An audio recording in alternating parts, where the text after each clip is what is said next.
Olá, sejam bem-vindos ao Pod Prof, um podcast para professores transformadores. Eu sou a Carol. E eu sou a Jamara. Jamara, o que pode hoje no nosso 8º episódio da 2ª temporada? Carol, nesse episódio pode coragem, jardim e escolhas. Essas 3 palavrinhas vão nortear o nosso bate-papo de hoje, que está lindo. Lindo! Num jardim encantado, né? Sim, bem lindo. Gente, hoje o nosso tema é muito especial, em homenagem ao Dia dos Professores, ao mês dos professores e das crianças também. Também somos crianças, tá, gente? E o nosso tema é: a professora é da mesma natureza que as crianças. Olha que lindo, você não pode perder esse episódio, gente. Não, de jeito nenhum. Mas antes de apresentar a nossa convidada de hoje, que é uma moça muito especial. Sim. Vamos falar dos nossos patrocinadores. Obrigada, gente. Sem vocês, nada disso estaria acontecendo. Então, nós temos aqui a construtora Vilele Carvalho, né, nos apoiando, acreditando na educação. Sim. E a Think Ideias, que é a nossa empresa de marketing, design, que faz tudo ficar lindo aqui no Pod Prof. Sim. Não é? Uhum. Então é isso, gente. Hoje nós temos a Luciana Magri como nossa convidada especial. Seja muito bem-vinda, Luciana. Obrigada, bem-vinda, meninas. Luciana. Obrigada. Luciana, gente, educadora, pedagoga, que hoje é coordenadora de formação de professores no MEC. Né, Chique. Jamara? Chique, Chique, gente. Chique. Isso. Você é coordenadora? Não é, ela é. E ela está aqui conosco para falar da trajetória dela, que é riquíssima. A Luciana iniciou a sua vida profissional como professora, né, de educação infantil, anos iniciais também, dentro da escola pública. E hoje já traz aí na sua trajetória o mestrado na Unicamp, o doutorado na Unicamp também, na formação de professores, atua como formadora de professores e hoje está no MEC, né, fazendo assim um trabalho muito inspirador e a gente acompanha, né, eu venho acompanhando seu trabalho já há muitos anos, né, Luciana, e fico muito feliz de ter você nos representando lá no Ministério da Educação, né, a gente que já estudou juntas, assim, já esteve nesse movimento de busca de estudo juntas. E é muito bom, muita alegria ter você aqui. Seja bem-vinda! Eu que agradeço, meninas. Fico muito feliz com o convite, ainda mais porque é um convite feito por 2 professoras. E é muito bom conversar entre pares, né? Isso. Sempre muito bom. Então, Luciana, para começar, a gente queria ouvir você sobre a sua trajetória. Quais foram as escolhas que você fez para chegar, né, hoje nesse espaço que você atua, mas tem muito chão aí por trás e a gente queria ouvir você. Tem mesmo, Carol. Olha só, eu acho que, assim, eu comecei a faculdade de pedagogia em Campinas, na Unicamp, e no meu 2º ano de faculdade eu tive uma professora que apresentou pra gente, assim, vários autores, dentre eles o Freinet, né? E aí eu digo que quando eu li o primeiro texto do Freinet foi Amor à Primeira Lida. Eu li e falei, é isso que eu quero pra minha vida, é isso que eu acredito. Eu já era apaixonada pelo Paulo Freire, continuo apaixonada pelo Paulo Freire, mas o Freinet também ganhou meu coração. Em Campinas tem uma escola que chama Escola Curumim, então fica a dica para quem não conhece a Escola Curumim. A Curumim é uma escola, uma cooperativa de professores que trabalha com a pedagogia Freinet há 45 anos. Nossa. E eu fui fazer estágio na Curumim, eu fiz um curso de introdução à pedagogia Freinet e no ano seguinte eu comecei a trabalhar na Curumim. Então a minha história começa numa escola que não é uma escola privada tradicional, né? A gente vai dizer que é uma escola alternativa, uma escola cooperativa, mas que é referência na pedagogia Freinet em Campinas. Para quem não conhece, a Curumim tem um documentário no YouTube que chama Passeando nos Jardins de Freinet. Eu acho que é legal assistir para entender um pouquinho como que é a escola. Lá eu fiquei 7 anos. No meio, acho que eu já estava há uns 3 anos trabalhando lá, eu queria conhecer mais. Então, isso que você fala da escolha. Eu queria saber mais da pedagogia Freinet. Eu queria entender mais.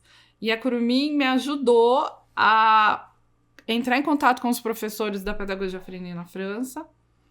E eu fui para a França e fiquei fazendo estágio na França por 6 meses. Então, eu visitei a França inteira e fiz estágio em escolas...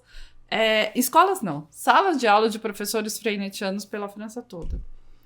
E uma coisa que me chamou atenção nessa experiência foi o quanto que os professores lá escrevem sobre os seus trabalhos, o quanto eles publicam, o quanto eles documentam. Uhum. Então, essa é uma tradição que já é da cultura francesa, você escrever, você participar de revistas, jornais, e já faz parte do movimento Freinet, né? Então, o Freinet, tudo que ele foi criando, pensando, ele publicava. Ele publicava em revistas, em jornais, em artigos. Ele foi fazendo isso desde o começo. Uhum. E isso se perpetua. Então, quando eu cheguei lá, eu recebi muita revista. Revista que eles têm há 70 anos, né? Muita revista, muito jornal. Eu participei de edição de revista de educação infantil lá. Gente, que legal. Muito legal. Muito. E isso é o tema da minha dissertação de mestrado. Uhum. A importância da escrita na formação de professores. Essa escrita que divulga, que compartilha. E eu tenho certeza que se o Freinet tivesse vivo hoje, ele estaria fazendo podcast. Certeza! Porque o Freinet é aquele que vai falar da natureza, mas o que tem de tecnologia que eu vou usar. Uhum. Então, tem um texto dele, ele morreu em 66. Tem um texto dele de 66, que ele diz assim: como vocês querem educar essas crianças do mesmo jeito que as crianças eram educadas no começo do século, se essas crianças têm telefone e rádio? Olha só. Telefone e rádio, né? Caramba. O que ele diria dos meninos Da internet. Hoje. que tem cada um seu celular, tablet Sim. e streaming e tudo mais? Uhum. Então, ele era muito ligado às tecnologias, né? Em 1929...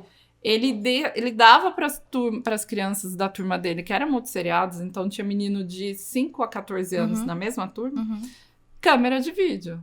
E os meninos faziam filmes, e ele fazia a mostra dos filmes, em 1929. Nossa. Olha. E aí a gente fala assim, nossa, é muito moderno você dar uma câmera na mão de uma criança hoje em dia. Nossa, que professora inovadora. Sim. Olha o Freinet verdade. fazendo Já isso. fazendo isso. 29. Uhum. Já dando Ah, destaque para essa criança, né? Pra produção que não da era criança. comum. Para a produção Né? da criança. Acreditando na criança. Acreditando na criança. E ele diz assim, esse é o jeito que nós temos de ajudar as crianças a não acreditar nas mentiras que as mídias produzem. Poxa. Ele estava falando fake news, gente. Já Uhum. tá. Então ele fala assim, se eu ensino uma criança que uma foto pode ser editada, que um vídeo pode ser editado, eu consigo dar ferramentas para ela a não acreditar em tudo que ela vai ver no jornal e na TV. Sim. Em 1929, ele estava dizendo que as crianças precisam se familiarizar que as coisas podem ser editadas, que as coisas podem ser cortadas, Sim. que as coisas podem ser combinadas. Uhum. Pode Porque ter um viés que eu que determino. ele né? diz assim, você pode ver uma foto no jornal de uma pessoa que tá assim, ó, e você pensa que a pessoa Tá está chorando. Uhum. Mas, na verdade, o jornalista falou pra ela, tem um negócio no seu olho. E tirou aquela foto. Uhum. Você fala pra criança, você põe pra criança que isso pode acontecer. E que você não pode acreditar em tudo que tá ali. Você tem que buscar outras fontes, que deve ter outras versões Estimulando pra o aquele pensamento crítico. outras versões para aquele mesmo fato. Uhum.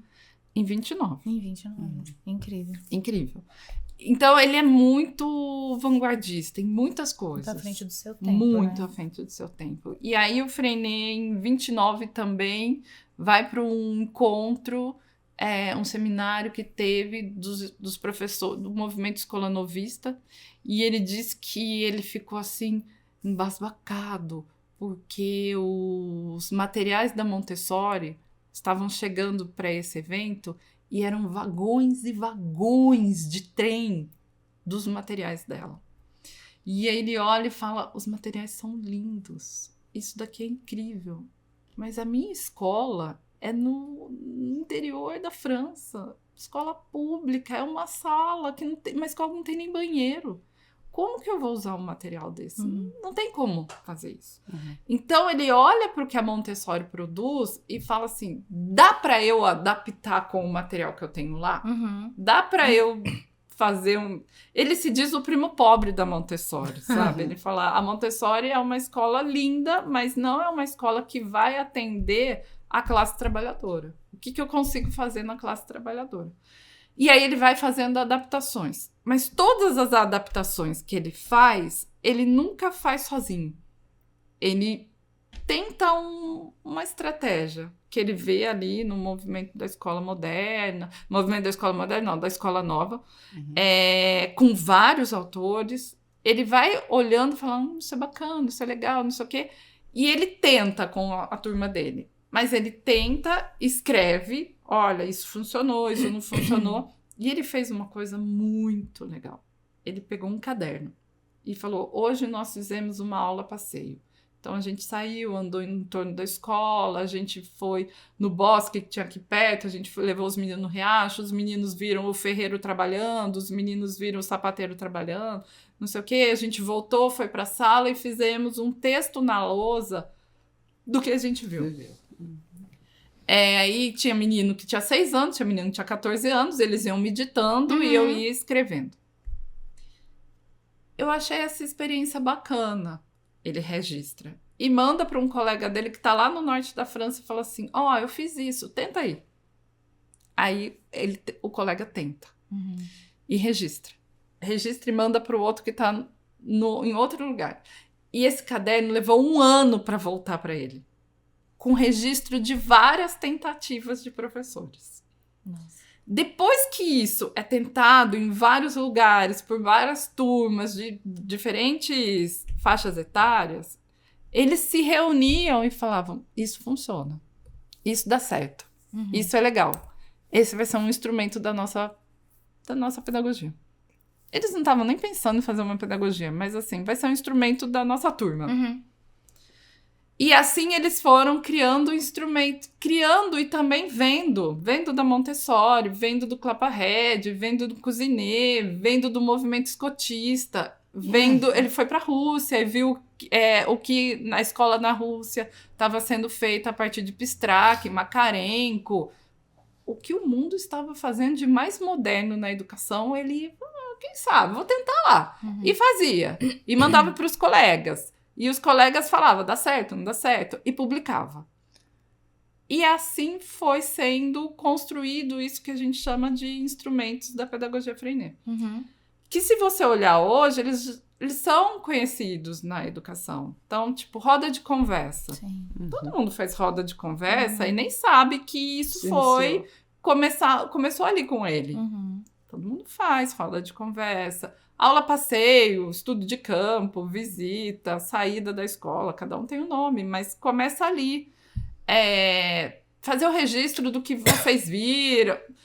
Diário de bordo, né? Como se fosse um diário livro de da bordo. vida. Livro da vida. Dividir a turma em pequenos grupos, com diferentes propostas de trabalho. Então, tudo isso eles foram testando. E ele tem uma palavra que é muito legal. Eles foram tateando. Tateando até que aquilo seja consolidado e se transforme num instrumento da pedagogia Freinet. Régio, que a Carol tem essa paixão por Régio, né? E eu também tenho. Professores italianos, Loris Malaguzzi e seus amigos foram para a França e conheceram o Freinet. E fizeram estágio na escola dele no sul da França, em Vence. E puxa, isso é muito bacana, isso é legal, vamos levar para lá. Mas chega na Itália, você vai falar em cima daquele território, daquela realidade, daqueles autores que eles leem lá. Então, muitas coisas, a Reggio Emília olha, se inspira e faz a sua própria proposta. Quando a gente vai para a Espanha, a mesma coisa. A pedagogia de projetos também foram espanhóis que foram para a França, conheceram Freinet, trouxeram e fizeram aquilo ao seu modo. E que é bonito porque não é uma imitação. Não. É uma inspiração. É uma inspiração. Não é um método. Diferente do quando a gente vai olhar o Montessori é um método. Não é um método. A gente diz que é uma pedagogia em curso. É uma pedagogia em movimento. Ele morreu em 66. A pedagogia Freinet, ela está presente em mais de 54 países. E continuam se criando novos instrumentos. Por quê? Porque quando você pensa em alguma coisa, você compartilha com seus colegas, outro tenta lá, e vamos escrever sobre isso. É um laboratório. É um laboratório. É uma pedagogia viva. Né? Então, eu começo lá na Curumim, vou para a França, volto da França, vou para... Eu nem falo que eu volto para a Unicamp, porque eu acho que eu nunca saí. É hoje. Né? Eu acho que eu nunca saí. Essa ideia de ser professor, pesquisador, acho que isso foi muito trabalhado na minha graduação. Então, ir para Curumim, fazer curso na Curumim, ir para a França, é uma professora pesquisadora que vai querer saber mais do seu trabalho. E aí volto e fico ali, né? Um pé na Unicamp, no grupo de pesquisa, mas também dando aula na educação básica, na educação infantil e anos iniciais. Nesse movimento, eu começo a ser formadora de professores também. Né? O que você faz? Como que você faz isso? Onde você estudou? Isso aqui. Começo também a ser formadora de professores. E logo sou chamada também para dar aula no ensino superior. Então, o meu marido brinca que eu sou aquele jogador de futebol que você pode pôr em qualquer posição. Muito bom. Mas isso você já tinha feito mestrado? No mestrado. Depois do mestrado eu começo... Então, assim, eu estava na escola, eu estava na faculdade como pesquisadora, eu estava dando formação e estava no ensino superior. Uma dificuldade enorme de falar não, né? Lu, vem cá, vem cá... Né? Uma certa dificuldade de falar não, mas porque isso é muito bom, porque isso dá muita satisfação, muito prazer. E eu acho que cada vez que você escreve sobre isso e que você é convidada para falar, você aprofunda mais. Sim. Você mergulha mais. Isso te mobiliza a estudar mais. O compromisso de ter que falar para alguém, de ter que formar alguém, né, ajudar na formação de alguém, faz você ter que estudar mais. Com certeza. Então, para mim... É aprendizado contínuo, né? Eu não podia guardar aquele conhecimento só para mim, né? Nesse livro, que aí é a minha tese de doutorado... Tem um livro, como eu já falei para vocês, pessoal, aqui a gente só chama quem escreveu o livro, brincadeira não. O livro maravilhoso dela. Fala um pouquinho pra gente, então, desse Nesse livro, que é a minha tese de doutorado, e aí, assim, eu quis colocar no livro algo bem leve. Então, aquelas partes muito pesadonas, acadêmicas, que precisam ter, eu retirei. Quem quiser, dá lá na tese. Mas aqui eu quis fazer um livro muito dialógico, acessível, bacana e nada pesado, né? Mas nesse livro eu vou falando de alguns conceitos que, a partir dessa pesquisa do doutorado, eu fui entrando em contato com o movimento Freinet de Portugal, que chama Movimento da Escola Moderna. A mesma ideia. Alguns portugueses foram para a França, voltaram e falaram: o que a gente vai fazer aqui? Eles foram estudar muito em Portugal, né? Muito Vygotsky, muito Brunner, né? Eles dialogam com outros autores para além do Freinet, mas eles trazem os instrumentos da pedagogia Freinet de uma forma bem, bem bacana. E foram discutindo como que se dá essa formação dos professores dentro de um movimento voluntário de professores. Um dos conceitos que eles trazem, é a autoformação cooperada. E que eu vou falar nesse livro. O que é autoformação cooperada? Autoformação é a gente entender que a gente é responsável pela nossa própria formação. Sim. Então, é o sujeito que vai em busca da sua própria formação. A escola pode ofertar formação para mim, a rede que eu trabalho pode ofertar, e a gente faz. Sim. Mas existe uma formação além, que é o livro que eu busco, que é o filme que eu assisto, que é o curso que eu faço, que é o grupo de pesquisa que eu participo, o grupo de estudo. É algo além daquilo que está previsto, que é a minha responsabilidade, que é a minha vontade de me tornar cada vez mais um profissional melhor. Então, isso é autoformação. Mas, se ela é feita de forma cooperada, ela é muito mais potente. Porque eu podia ler e guardar pra mim, né? Uhum. Estudar e ficar comigo. Não é isso que eles vão falar. Você vai em busca da sua formação, mas ela fica muito mais rica, muito mais potente, interessante, porque você coopera, você compartilha, você divide, o outro te pergunta. Meu grupo de estudos? Tá vendo? Maravilhosa. Meu grupo de estudos, gente, ó, viu? A gente tá potente. Então, é autoformação cooperada. É um conceito que eu trago deles e que eu fiz a vida inteira, mas eu não sabia que tinha nome. Uhum. É isso. A outra coisa que eles trazem também, que eu fiz a vida inteira e eu não sabia que tinha nome, é o isomorfismo pedagógico, que a gente também pode conhecer por homologia de processos ou simetria invertida. Que é um conceito assim, eu faço com os professores aquilo que eu espero que eles façam com as crianças. Eles viverem a experiência educativa. Pra sentir, né? Eu percebo que é muito importante. Faz uma diferença enorme. Significativa. É até óbvio, mas não é assim que acontece. É. Se você for ver os cursos de pedagogia, os cursos de licenciatura, ainda são os professores, os estudantes sentados, alguém lá na frente, falando, eu escutando, anotando e sendo avaliado numa prova. Mas aquela pessoa lá da frente tá falando para não fazer isso. Uhum. Exatamente. Ela tá dizendo, é aquilo assim, faça o não faça o que eu tô fazendo. Metodologias ativas. Não faz. Isso daqui, assim, ó, isso daqui que eu tô fazendo, não faz, tá?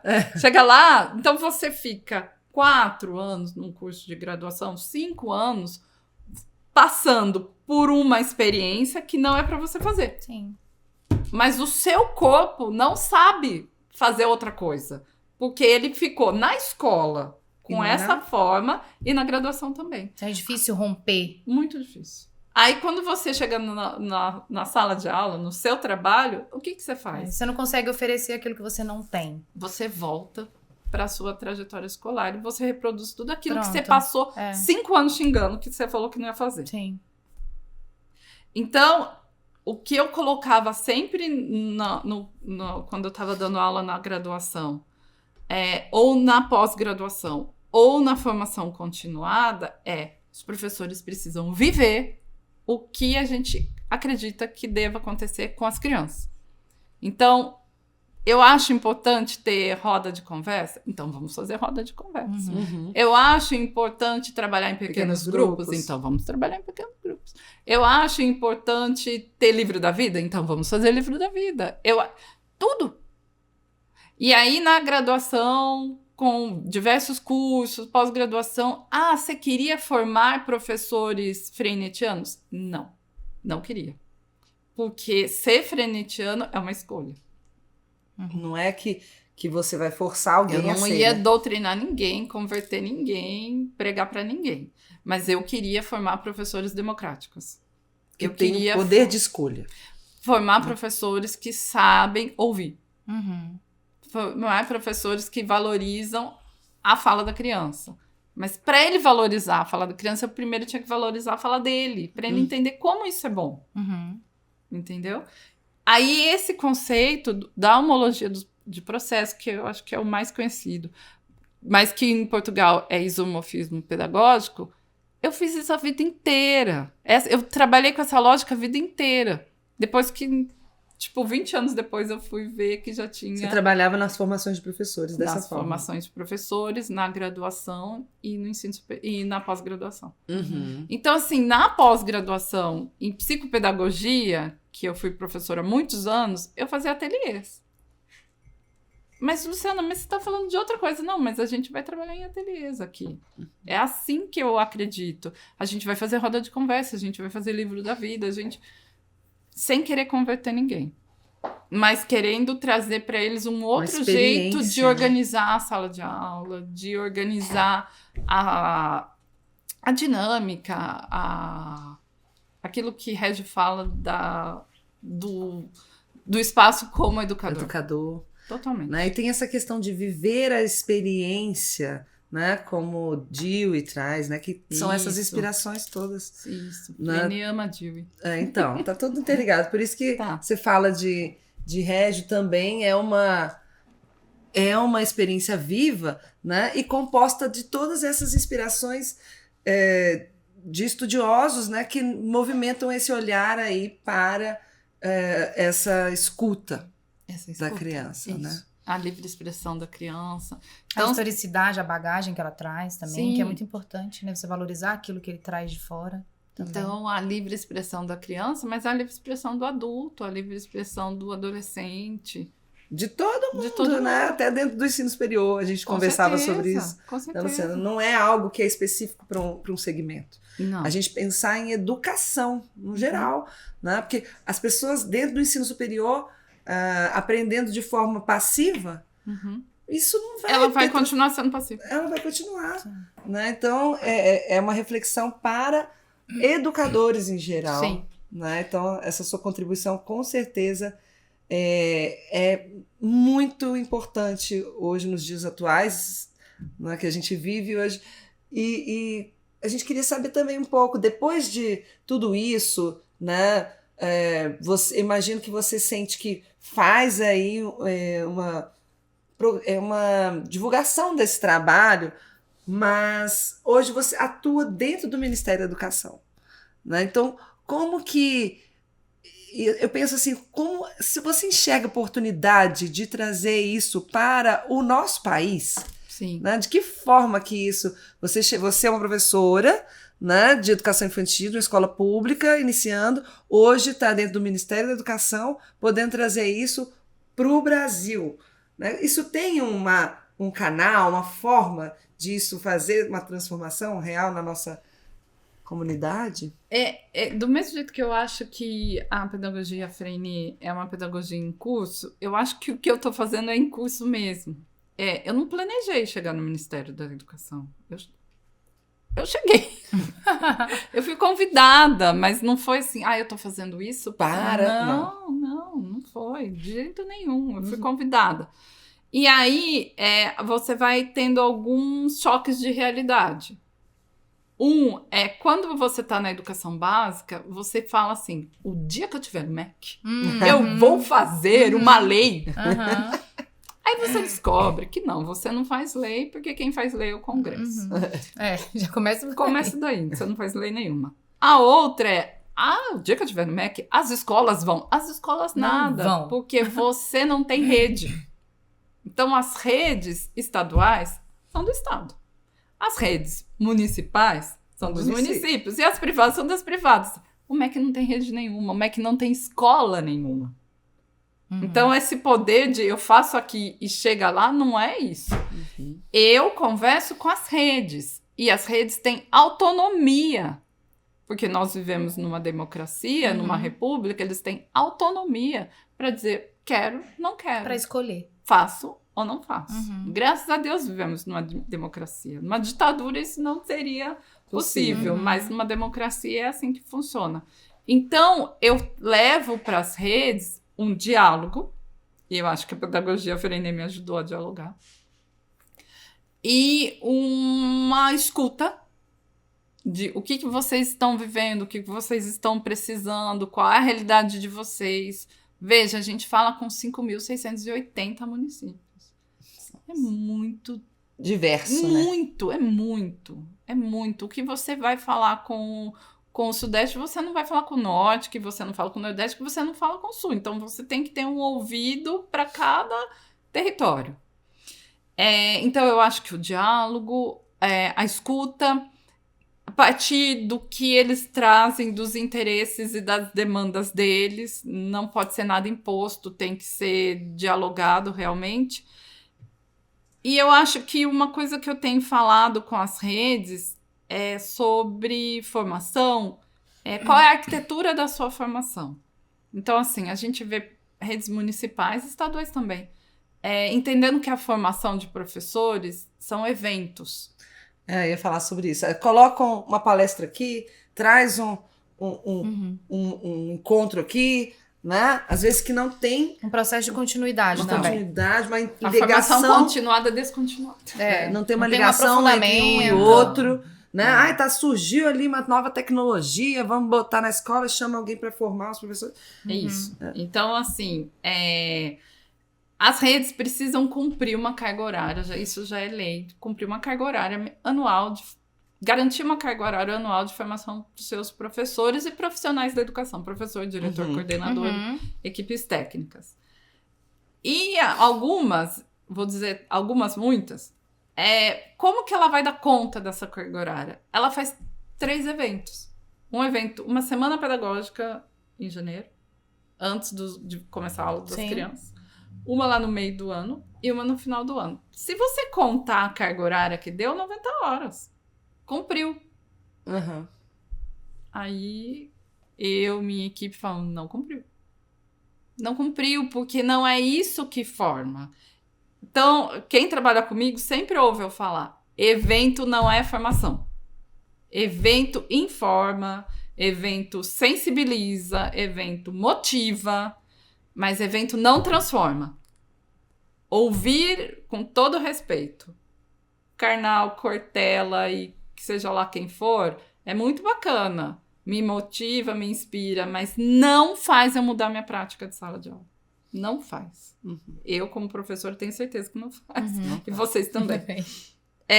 Eu não falo em cima disso, mas eu falo em cima de pesquisa. Não faz. O que faz? A frequência. Entre pares. Um acompanhamento, né? Entre pares. Semanal. Trocas. Quinzenal. Troca. Um grupo pequeno em que eu me sinta segura para falar, não tô conseguindo. E outras pessoas mais experientes falar, por que você não tenta assim? Por que você não faz assado? E na outra semana, e aí, você fez? Deu certo? Deu, mas eu fiquei meio assim, vamos tentar outra coisa? Isso forma. O que forma é arroz com feijão toda semana. Evento não forma. Mas aí teria que ter, dentro das escolas, uma equipe para isso? Eu acho que você precisa ter uma liderança. Eu acho que o papel do coordenador pedagógico é super importante para isso. E aí ter tempo e espaço para isso. Né? Então, ter na minha carga horária um momento em que eu vou estar entre pares, que não vai ser um momento de informes da escola, mas um momento de pesquisa, de estudo, em que eu possa me sentir segura e à vontade para dizer das minhas dificuldades e fragilidades, porque isso não é fácil. A profissão docente, ela é muito solitária. É você com a turma, é você com as crianças, é você com os adolescentes.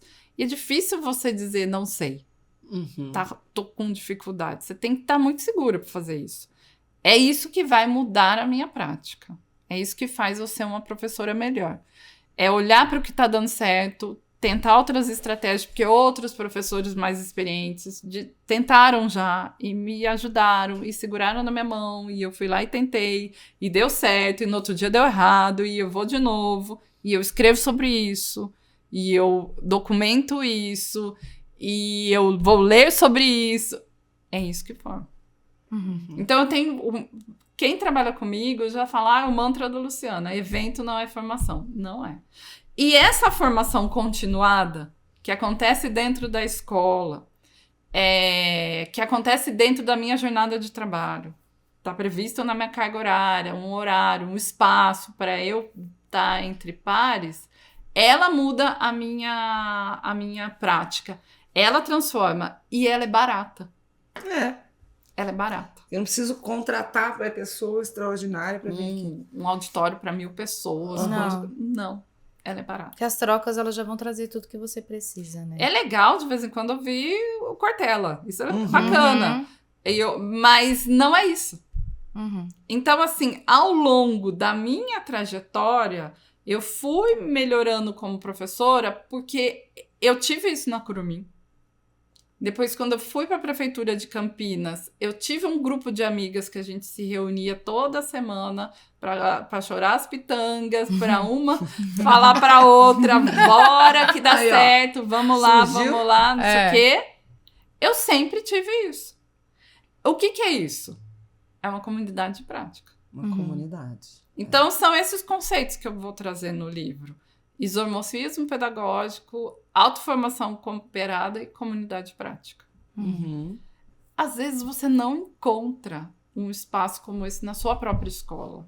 Às vezes a reunião pedagógica, o horário de coordenação, ele é muito engessado, muito burocrático, muito... Só informações de demandas, Só... dos eventos dos que vão eventos, ter, né? E aí você não tem esse espaço para compartilhar. Você, como professora pesquisadora, vai atrás da sua turma. Aí você vai buscando fora, né? Ou lá dentro, alguns parceiros. Alguns parceiros dentro. E outros fora. Luciana, eu queria você falando toda essa questão de sala de aula e de você se comunicar com o outro, para você também aprender a se comunicar dentro de sala de aula. Hoje a gente vê que a comunicação é tudo, né? As pessoas que não sabem se comunicar e não se comunicam bem hoje em dia, elas ficam meio que paradas, né? Então, assim, qual é essa visão, assim, falando do macro, assim, dessa questão de você ser uma boa comunicadora, porque você fez muitas trocas com os pares, e como que isso reflete em sala de aula, nessa questão de bons comunicadores dentro de sala de aula, das crianças também serem crianças comunicadoras, porque... eu vejo, e eu já conversei muito isso com a Carol e converso muito isso com as pessoas.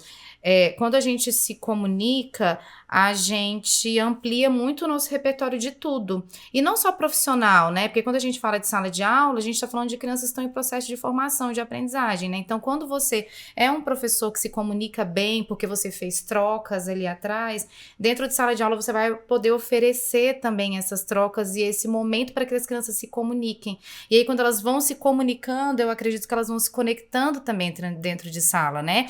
Porque quando as crianças ficam muito caladinhas, eles não se conhecem, eles brincam, né? Na hora do recreio, eles brincam, no momento de lazer ali, eles vão brincar, num passeio, eles vão, enfim. Mas dentro de sala de aula, essa comunicação, ela precisa acontecer. Essa até para partilha que entre eles, a né? partilha, assim, e não é só uma partilha, assim, muito rasa ali, tá, gente, 2 minutinhos pra vocês falarem sobre isso aqui que a gente viu agora. Não, é algo mais intenso, é um momento que você dá ali realmente para as crianças fazerem trocas, e não só trocas em relação àquele conteúdo que está sendo ministrado, porque a partir dessa troca, muitas outras coisas vão vir. Então, tem crianças que elas estão em sala de aula, que elas estão vivendo ali um processo de turmas, desde pequenininhos eles vêm juntos, e em algum momento você percebe ali que eles não se conhecem, né? Então, como que essa inspiração, né, todas essas abordagens, tudo isso que a gente falou agora, vai ajudar essa criança em sala desde pequenininho já a ser um bom comunicador, assim? Qual que é a sua visão disso? Carol, desculpa. Jamara. Carol. Mas pode ser também. Jamara. E você diz a comunicação hoje em dia. Eu acho que a comunicação desde sempre da humanidade. Somos seres de linguagem, somos seres sociais, desde sempre. As guerras acontecem porque as pessoas não sabem se comunicar. Eu acho que todos os problemas da nossa sociedade é falta de comunicação. Tá aí a comunicação não violenta para nos reafirmar isso. A pedagogia Freinet e as outras pedagogias que a gente fala de pedagogias participativas, de escuta, esse é o princípio. É a comunicação. Por isso que eu te perguntei. É esse o princípio. E essa comunicação, ela precisa ser garantida no seu planejamento em muitos momentos. Porque não é só essa comunicação oral que é a comunicação. Eu posso ser tímida, não saber, ter mais dificuldade, mas eu posso ser muito bom para escrever. Eu posso ser muito bom para desenhar. Aí só vem as múltiplas linguagens. Eu posso ser muito bom para escutar. Não é todo professor que vai saber fazer um podcast como vocês fazem. Eu falei pra Carol, achei isso incrível, achei isso o máximo. Mas não é todo mundo, são as habilidades. Essa é de vocês, e isso é muito legal. Mas a gente tem as outras. Então, eu acho que no nosso planejamento como professora, eu preciso garantir o desenvolvimento dessas habilidades. Que são habilidades humanizadoras. que se nós não investirmos nela, a gente vai piorar o que a gente já está vivendo. Essa incapacidade que as pessoas têm de se ouvir, de dialogar. Essa violência que você vê em todos os espaços e em todas as camadas sociais. Em todas. E isso que é pra gente uma grande revolução, que são as novas tecnologias, elas também estão tirando das crianças, dos jovens e dos adultos uma capacidade, que é se comunicar. É isso. Eu acho gritante isso nas crianças. Depois que foi aprovada no Congresso a lei de proibição de celular nas escolas, todas as escolas dizem que os meninos voltaram a conversar e o tempo de aprendizagem deles e de concentração aumentou e das interações aumentaram, não sei o quê, porque a gente estava fazendo algo contra a natureza humana. O meu filho, ele é adolescente, falou pra mim esses dias. Eu falei, filho, tem alguém que fica querendo mexer no celular escondido e tal? Aí ele falou, não, mas ninguém mais liga pra isso, não. Não é algo que a gente quer burlar, que a gente quer atrás, não. Eu acho que estamos felizes assim, tipo, ele Ótimo. Isso foi muito acertado. Isso foi muito acertado. E num país muito polarizado como a gente tá, isso foi uma unanimidade para qualquer lado. Engraçado, né? Porque as famílias estão desesperadas. Porque a questão da ansiedade, depressão, suicídio, automutilação, que muitas vezes acontece pelo isolamento, pelo acesso, pela falta de comunicação, pelo acesso a coisas completamente inadequadas e criminosas. Tem adultos ali pensando o dia inteiro em como aliciar crianças, né? Então, eu acho que tá todo mundo muito assustado e foi muito acertado isso, né? Isso é uma coisa que eu acho que foi um ganho para nossa sociedade. Mas a comunicação, então, dentro dessa perspectiva que eu trago da pedagogia Freinet, mas das pedagogias humanizadoras, participativas, democráticas, ela é o que vai fazer o seu trabalho girar. É a partir dela. Então, o Freinet vai falar da livre expressão da criança, que é a criança ter direito à voz, que é ser ouvida, e o que ela fala vai virar um painel, que pode virar um desenho, que pode virar uma pesquisa, que pode virar uma dança, um teatro, uma aula passeio. É a partir disso. E é uma dificuldade tão grande estar em roda e ouvir o outro e respeitar a opinião do outro e a partir de diferentes opiniões chegar num consenso que é bom para o grupo. Isso é tão difícil que a gente só olha uma reunião de condomínio. É verdade. Só os adultos. É inacreditável. É uma grande loucura. É inacreditável. Ninguém se escuta. Ninguém se escuta. Todo mundo grita.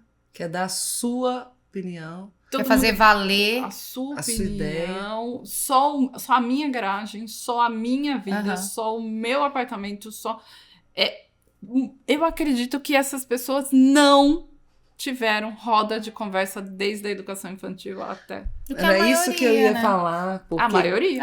Quando a Jamara traz essa questão de como que isso reverbera dentro da sala de aula, né? No caso, os professores fazendo esse movimento de escuta coletiva, de partilha entre eles, dentro do seu ambiente educativo ali, né? Trazendo, como você falou, dentro de um espaço seguro, que eu possa me expressar, né? Que eu possa me sentir acolhida para fazer uma transformação, para mudar, ou então para mostrar minha fragilidade. E aí, isso, fazendo o professor vivenciar essa experiência de diálogo dentro do seu ambiente profissional, com certeza é o que vai trazer que essa experiência aconteça com as crianças. Claro. Né? Porque eles sentindo isso na prática, né? Como você falou, como é que se isso tem um movimento que reverbera na prática? Com certeza. Claro. né? Porque é aquela coisa que você trouxe também de Freinet, de trazer a mesma experiência do adulto, viver a experiência que você quer trazer para as crianças, na sua relação. Eles se inspiram muito no professor, né? A gente falando aí no mês do professor, eu acredito que nós somos uma grande inspiração para a criança, né? Então, e eles querem muito ser parecidos com a gente. Nós somos eles modelos. Observam muito o que a gente está fazendo em sala. Então, eu tenho muitas famílias que falam, Jamara, pelo amor de Deus, meu filho não para de falar. Eu falo, então, é porque... eu não paro de falar, né? Então, assim... Mas escuta também, mas né? escuta também. Então, eu vejo que, assim, nós somos, né, grandes modelos para as crianças em sala. E eu vejo que eles vão querendo ser parecidos com aquele professor naquele ano que ele está vivendo, né? Então, se você... é aquilo que a gente estava falando, né? Se você experiencia fora e se você leva isso para a sala de aula e se você apresenta... eu falo sempre muito isso para as famílias também, né? Se você apresenta a sua vulnerabilidade, né? Se você apresenta ali para as crianças que você também não é perfeita e que a sala de aula ela é feita ali por você e pelas crianças também, eu acredito muito e eu vejo isso muito funcionar na prática, né? As crianças realmente elas se abrem mais para o novo, elas aprendem a escutar mais, porque elas veem que na hora que ele vai falar com você, você para tudo e fala, tá, fala. Né? Você não tá aqui no computador, você não tá aqui abrindo um livro, você não tá mexendo na coisa, você para e escuta. Então isso faz com que na hora que o outro amigo vai falar, ele para o que ele tá fazendo e ele vai escutar, né? Porque é um grande movimento que acontece em sala. E aí eu acredito que isso sai de sala, dos pequenininhos, e eles levam isso para fora também. Sim. Então, do mesmo jeito que o professor faz esse movimento, né, de toda essa comunicação que você falou lá na França do caderno, que isso vai girar ali na mão de todo mundo, não fica só para você. Apesar de a sala de aula ser um universo muito particular, seu e dos seus alunos ali, quando você faz isso e acaba que faz de uma maneira acertada e às vezes você tem que recalcular uma rota, quando isso sai não só do professor, mas sai da criança e ela leva para outros espaços, isso mostra justamente isso está acontecendo. Não está acontecendo só com o adulto, está acontecendo com a criança também, né? É o que o Paulo Freire falava, que a educação não ia transformar o mundo, a educação transforma pessoas, as pessoas transformam o mundo. É isso. É isso mesmo. É isso. Eu acho que essa é a grande poesia de uma sala de aula. É, claro, e você pode fazer exatamente o contrário. Você pode ser extremamente autoritária e educar crianças autoritárias, pequenos tiranos. Sim, e aí elas serão e elas vão reverberar isso na sociedade, né? Sim.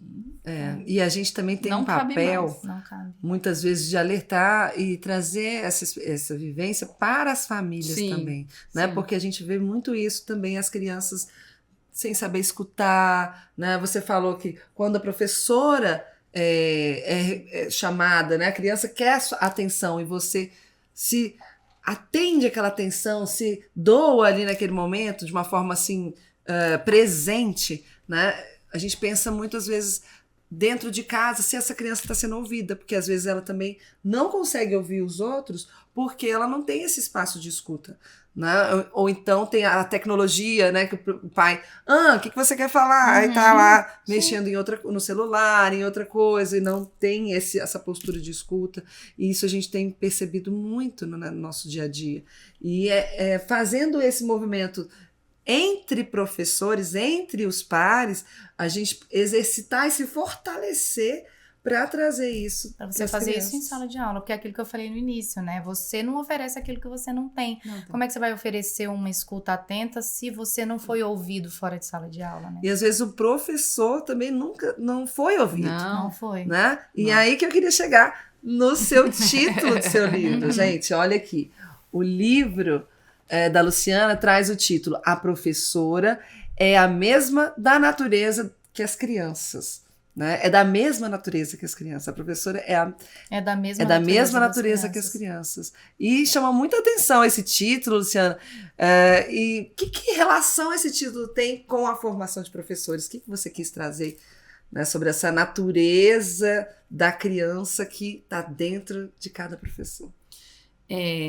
Esse livro, ele conta, assim, os últimos 10 anos quando eu estava pesquisando, porque eu estava na Prefeitura de Campinas como professora de educação infantil e a turma que eu assumi eram os bebês.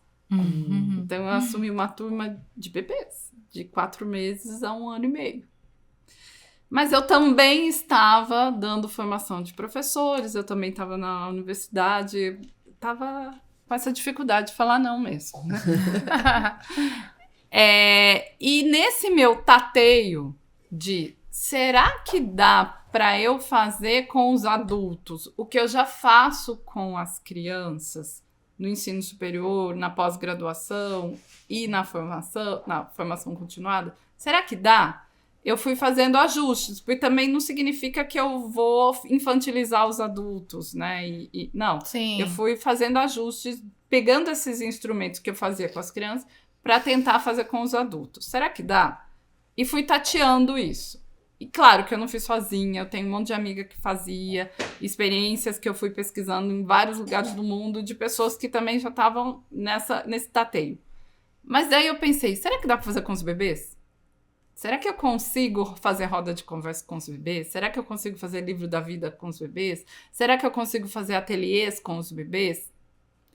Então eu estava com pessoas de 60 anos e pessoas de 6 meses. E eu fui tateando com esses grupos. E conforme eu ia tateando, eu ia fazendo narrativas. Então eu fiz muitas narrativas. Hoje, com os bebês, a gente foi para um espaço, a gente tentou fazer assim, mas eram 24 bebês, eles destruíram tudo, acabou com tudo, eu tinha planejado, o ambiente estava lindo, não deu nada certo, e aí eu fui falar com as minhas monitoras, gente, Luciana, eu acho que 24 bebês não vai dar mesmo, vamos dividir. Fica um grupo no parque, um grupo vai com a gente, vamos fazer assim, vamos fazer... Até que a gente chegou num número que a gente falou, dá, com esse número dá. Mas aí eu comecei a receber muitos bebês pequenininhos, bebês de 4 meses. E aí eu precisava daquele espaço, só que os bebês pequenininhos também precisavam dormir. E aí que eu olhei para um outro espaço da escola. A escola tinha um quiosque, parecia um coreto, assim. E eu falei com a diretora, eu falei, eu acho que eu vou pegar as crianças maiores, esses de 1 ano e meio, tudo, e vou levar para o quiosque enquanto os menores podem descansar, dormir. E então, esse foi meu tateio com os bebês. E a hora que eu levei eles para lá, para um espaço para eles, organizado para eles, tudo foi maravilhoso que a gente conseguiu fazer, sem ninguém falar. O que também você entende que a comunicação não está em cima da oralidade. Eu estava lendo os bebês pelas expressões, pelo gesto, movimento, pelo choro, pela risada, pelo corpo dos bebês. Mas também fazendo isso com os adultos. E o Freinet tem... O Freinet, quando eu digo assim, o movimento Freinet, né? Não é uma pessoa só. Ele tem uma invariante, que é aquilo que eles começaram a perceber que nunca varia em espaço e tempo algum. A invariante que eles criaram em 1964, eu acho, ele diz assim, a criança é da mesma natureza que o adulto. Essa é a invariante. A criança é da mesma natureza que o adulto. O que eles quiseram dizer com isso? Que, assim como os adultos, a criança merece respeito. Assim como os adultos, as crianças querem se expressar. Assim como os adultos, as crianças querem trabalhar. E trabalho aqui não é... Transformação. Trabalho não é aquilo que a gente entende no mundo capitalista como eu faço algo para ser remunerado. Trabalho é aquilo que eu faço de graça. Né? Aquilo que me realiza como ser humano. Então, eu costumo brincar, imagina assim, uma pessoa que trabalha num banco, uma bancária, que aquele trabalho para ela é a forma de sobreviver, de manter a família dela, é o sustento dela. Isso, e nem sempre ela gosta. Mas ela não para de fazer aquilo, porque é aquilo que vai, né, sustentar a família dela. Isso é emprego. Atividade, faz parte da atividade econômica e tudo É o mais. emprego dela, é a forma de ganhar a vida dela. Mas quando ela chega em casa à noite, ela vai fazer artesanato, bonequinho de biscuit, ela vai pintar pano de prato. Ela perde a hora ali. e ela vê curso, e ela vai na loja no final de semana para comprar material novo, e ela tira foto e põe no Instagram, e eu não sei o quê. Esse é o trabalho dela. Uhum. O banco é o emprego. O que ela faz de graça é o trabalho, porque é aquilo que a realiza. Uhum. É o que Marx vai falar de você transformar o mundo, você transformar a natureza e produzir algo. O melhor dos mundos é quando o seu emprego é o seu trabalho. Aí é perfeito, porque você ganha para fazer aquilo que te realiza. Gosta. Mas nós, seres humanos, temos essa capacidade de agir sobre o mundo desde bebê. E é naquela ação sobre o mundo ser o meu trabalho, porque aquilo é muito importante, aquilo me realiza. Então, quando você vê um bebê com 2 copinhos lá, dois baldinhos, e ele põe areia para cá, ele põe areia para lá, ele tira areia, ele volta areia, ele vem areia, ele tá trabalhando. Ele tá inteiro. É o corpo dele, tá tudo ali. É o trabalho dele.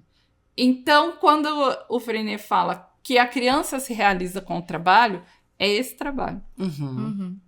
Nesse meu tateio com diferentes faixas etárias e diferentes etapas da educação, né, do berçário ao ensino, à pós-graduação, eu criei essa tese, eu inverti o que ele diz, que a criança é da mesma natureza do adulto, eu falo, a professora é da mesma natureza que as crianças. Porque a professora quer se expressar, a professora quer se comunicar, a professora quer trabalhar. Uhum. A professora quer ser respeitada. Porque essa é uma natureza dela, das crianças e de todos os seres humanos. Uhum. Entendeu? Ai, que Ai, que legal. lindo. Muito lindo mesmo. E eu acho que Riqueza. eu acho que a natureza é porque essa ideia de que a gente está separado da natureza, né? Ah, Uhum. sim. Isso também chama atenção, né? Somos da mesma natureza e somos natureza. Somos natureza, nós não Lindíssimo. somos apartados, né? Então, do mesmo jeito que o Freinet ia amar esse podcast aqui, como eu disse, a escola que ele sonha para as crianças é uma escola imersa na natureza, é uma escola com muito jardim. Uhum. Ai, e o jardim? E jardim, né? É uma escola com muito jardim, é uma escola com animais, é uma escola com horta, é uma escola que explora o meio ambiente porque somos seres da natureza. Uhum. E você nos separar da natureza tá fazendo o que tá fazendo com o planeta. Sim. E você fala no seu livro sobre esse jardim e as sementes que são lançadas nesse jardim, né? Então fala um pouquinho. A gente está finalizando, né, com essa metáfora do jardim que você traz ali. Eu sei que Freinet, né, como você falou, traz o jardim também. E como que você enxerga na formação dos professores esse jardim? Sim. Tem um livro do Freinet que chama Pedagogia do Bom Senso, que são crônicas, que ele escreveu uns 40 anos de crônicas. E a metáfora que ele mais usa é a metáfora botânica que a gente fala. Então, ou ele vai olhar situações com as crianças e vai colocar isso em paralelo com uma planta, com um jardim, com o trabalho de um lavrador. Ele usa essas metáforas o tempo todo. Porque ele é um homem do campo. O pai dele, os pais eram camponeses. E ele cresceu nesse meio. Então, é o que é a vida dele, né? Ele também é uma pessoa do campo, do sul da França, em que tinham muitas cooperativas de pais, de azeite, de lavanda. Então, é o meio que ele tá. Ele usa isso o tempo todo. Eu fui lendo essas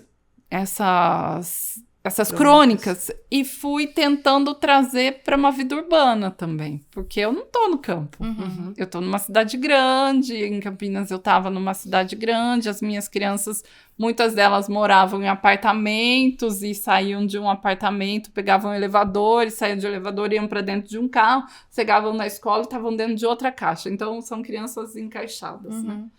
E aí, como que eu olho para a educação e falo, vamos sair dessas caixas, vamos lá para fora, vamos explorar o ambiente externo, vamos para o jardim da escola, vamos para a horta da escola. Então, na educação infantil, mas nos anos iniciais, na universidade, eu sempre propunha desemparedar. Vamos sair daqui, vamos sair dessas caixas, vamos olhar o céu, vamos olhar o que está no nosso entorno, vamos conhecer. Eu acho que essa é uma semente que o Freinet lançou em mim, mas que eu lancei aonde eu fui, sabe? Você não pode ficar restrito àquele espaço, você tem que ganhar o mundo. Tudo aqui está nos educando, né? E aí eu fazia muito isso nas formações. Vamos sair daqui, vamos conhecer a escola de outra colega que está trabalhando, vamos visitar um parque, vamos dar uma volta em torno do quarteirão, ver o que tem. Vamos sair disso. Eu acho que é uma coisa que eu prezo muito por isso, sabe? De desempareda. Isso tá fazendo mal pra gente. E precisa ter muita coragem para fazer isso também. Muita coragem. Muita coragem. Porque não foi dessa mesma forma que nós, né, tivemos dentro da escola, né? E aí você tem algo novo que você não conhece realmente. Qual é a vivência? Você não teve a vivência sobre isso, e aí você não sabe para onde vai, o que vai acontecer. E esse medo da falta de controle, né, faz com que a gente, às vezes, recue. Até porque, às vezes, você é o pioneiro nisso, né? E aí acaba que você não tem muita referência ali. Não tem ninguém pra pegar na sua mão ali no início, né? Então, mas vamos juntar, né? Mas vamos, né? Vamos juntar pra dar mais força e coragem. Eu achei que a palavra coragem foi ótima. Porque se você olhar bem, eu fui muito corajosa. Muito corajosa, com certeza. Muito corajosa. Muito corajosa. Sim. Porque quando você propõe, vamos lá pra fora, você incomoda quem não quer. Sim. Você incomoda... Quem quer ficar no seu comodismo ali, né? Você incomoda o pessoal da limpeza da escola. Você incomoda. Você todo mundo. Aí você vai incomodar. As mães que começam a reclamar que os meninos estão vindo muito sujos. Você vai incomodando, mas... Você tem que articular tudo isso, né? Você tem que convencer várias pessoas. E você tem que mostrar que aquele ali tem uma intencionalidade. Que às vezes você só quer ir, não tem nenhuma intencionalidade, você só quer ir ali, você descobre o que vai acontecer, mas tem que ter uma intencionalidade, tem que ter, né? Tem que ter, né? Tem. Então, é muita coragem mesmo. Por isso que a gente tem que estudar. Por isso que a gente tem que estudar para saber o que tá falando. Exatamente. É muita coragem. Então eu achei que as palavras que vocês escolheram foram super acertadas. E as foram escolhas. Né? Foram escolhas. Para essa minha autoformação cooperada. Sim. Foi muita coragem. Muita coragem para transformar tudo isso num grande jardim. Muita coragem esse grande jardim que tá florindo, assim, né? Olha aí, você tá chegando já, né, em outros espaços que foram semeados. E esse podcast também chega em muitos lugares. Vai chegar com certeza professores também que querem viver esse processo de transformação. Mais gente aí que a gente vai pegar na mão e vamos juntos. Exatamente, né? vamos. É isso, gente. Muito bom, muito bom. Foi muito bom a nossa conversa. Muito bom. Né? Tomara que muitos professores sejam, tenham essas sementes possam fazer uma boa semeadura para fazer uma boa colheita. Para fazer uma boa colheita e germinar aí muitas flores, né, pelos jardins aí afora. É isso mesmo. Luciana, muito obrigada. Eu que agradeço. Muito obrigada. Pessoal, acompanhem a Luciana também. Adquiram o livro dela, com certeza. O livro, como é que faz para adquirir, Luciana? No site da editora Pedro e João tem para comprar e eles enviam. Tá, a gente vai disponibilizar também para vocês. E é isso. Muito obrigada, Luciana. Curtam o nosso vídeo, comentem, né? Estendam ali a nossa conversa com os comentários. Compartilhem também. Compartilhem para mais professores, professoras, famílias. Corajosos, que querem ter coragem. Tem que ter muita coragem. Para se unir nessa corrente. Para fazer isso aqui tem que ter muita coragem, né, Luciana? Para estourar essa bolha e sair tem que ter muita coragem. Mas é possível, né? É possível. Tô aqui, tô viva. Estamos todos aqui. Estamos aqui. Gente, muito obrigada. Obrigada pela presença de todos.